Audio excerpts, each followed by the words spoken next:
Visakha ASR Nagar స్థానికులు CPM ఆధ్వర్యంలో ఆందోళన చేపట్టారు. ప్రభుత్వం నిర్మించిన వసతి గృహాల్లో కనీస సౌకర్యాలు లేవని జీవీఎంసీ జోనల్ 5 కార్యాలయం గేటు వద్ద నిరసన చేపట్టారు. తక్షణమే మంచినీటి సరఫరా, వ్యక్తిగత కుళాయిలు ఏర్పాటు చేయాలని డిమాండ్ చేశారు. వీధి లైట్లు, రోడ్ల పునరుద్ధరణ చేపట్టాలన్నారు.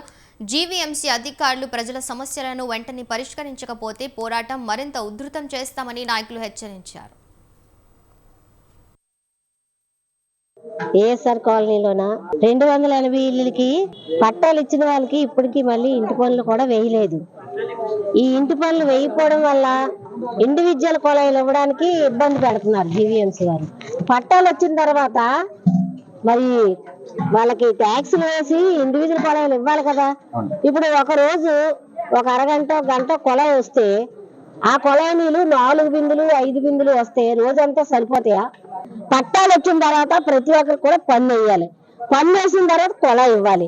మరి ఆ ఎన్ని పనులు ఎందుకు చేయట్లేదు? వేస్తారు. మరి ఈ రోజు వాళ్ళంతా వాళ్ళు ఏ పనులు చేసుకోలేరు.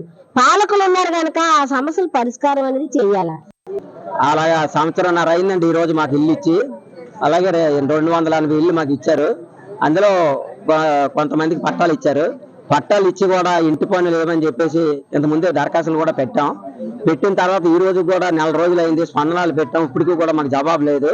వాటర్ అప్పటి నుంచి ఇప్పటి దాకా కూడా 4-5 బిందులు ఇంటికి ఇస్తున్నారు. ఒక రోజు ఇస్తే ఒక రోజు కూడా వాటర్ రావట్లేదు. చాలా సమస్య.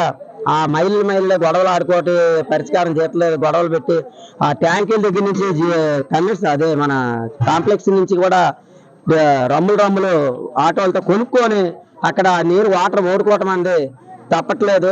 తప్పనిసరిగా కూడా ఈ సమస్య ఇంటి పట్టాలు ఎవరికి ఇచ్చారో వాళ్ళందరికీ కూడా పన్నులు వేసి ఇంటి కొలాలు వేసి